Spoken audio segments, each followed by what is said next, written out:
Hi everyone, it's Quinn here, back once again with PTSD while black. Just bringing an update on my healthcare and the things that are planned right now for my recovery. So what is happening right now is my neurologist is sending me out for testing for ruling out epilepsy because I was having those events where when I would take the muscle relaxer, or if I took Theraflu, anything that made me drowsy, there were nights where I would just start shaking all of a sudden, uncontrollably shaking. And so we just want to rule out that if I was having uh, seizures, because the last convulsion that I had, it left me extremely tired and extremely weak after that happened. So we're trying to make sure that's not a thing, because Lord knows we don't want that to happen when I'm driving or anything like that. So, got to get that checked.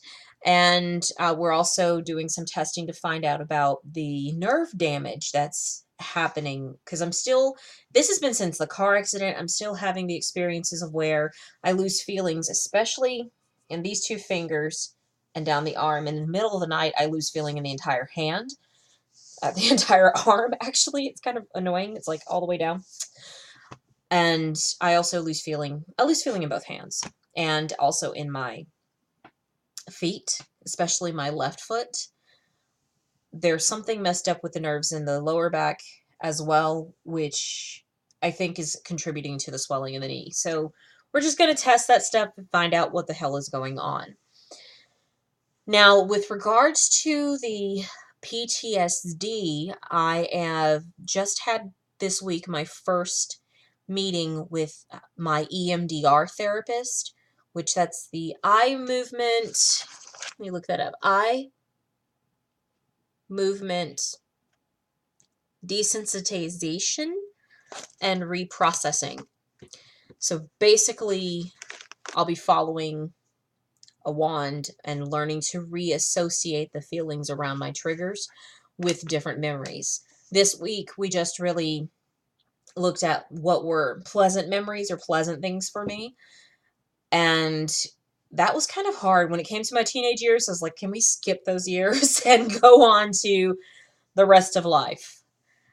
And I'm hoping, from what I'm gathering, it's kind of most likely going to be like the NLP technique, where we're mapping over an unpleasant experience. We're going to map it over with a pleasant experience so that it decreases the reaction to the trigger.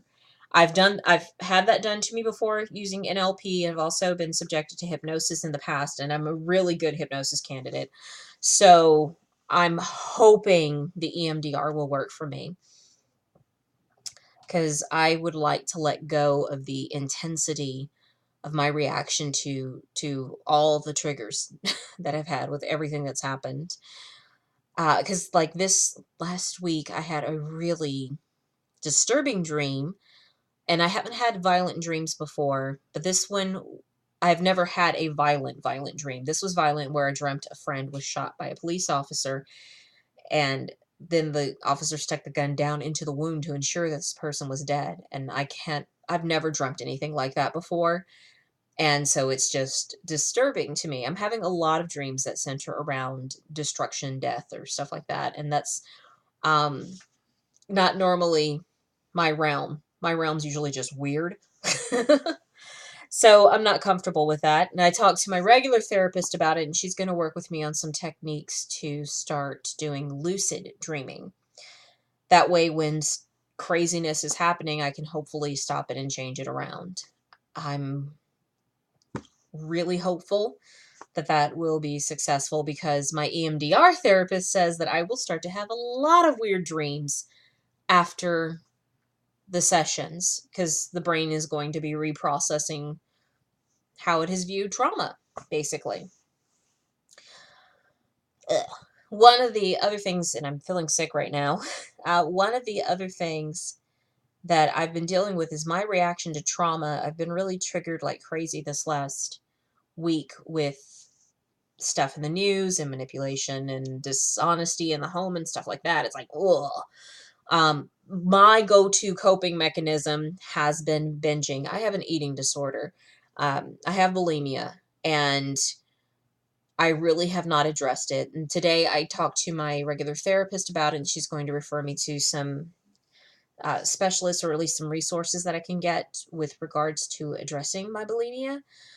It's been 3 to 4 years since I've purged, where because I used to binge eat and then now it's more of restricting and not eating anything at all until maybe 4, 5, 6 o'clock in the evening, and then having binge episodes trying to get back what I didn't eat, or then going back into the cycle of not eating because I ate too much the day before. It's that insanity, that trying to control things.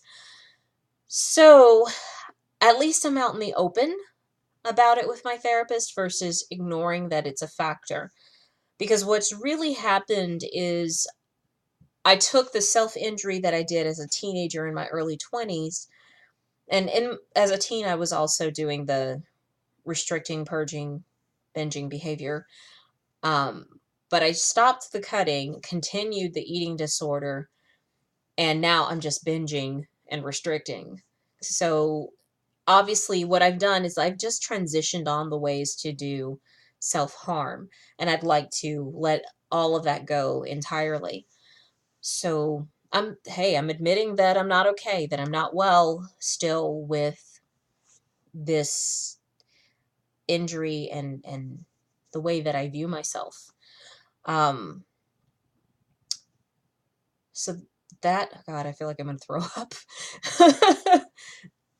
So that's a thing. It's a thing that I'm addressing, because I'd rather have healthier coping mechanisms. I'd rather sing. I'd rather do karaoke. I think one of the saving graces for me was in my youth, I used to dance. Now that I'm injured, I can't dance. So it's like, where can I find that balance of still finding creative expression, still finding worth, and just being able to generally love myself. Yeah. So that's where I am on this journey right now. Just wanted to give a quick checkup on how things are going on the health front, and hopefully I can try to stay positive and living this life and being fabulous and all that. All right. Till next time. Peace.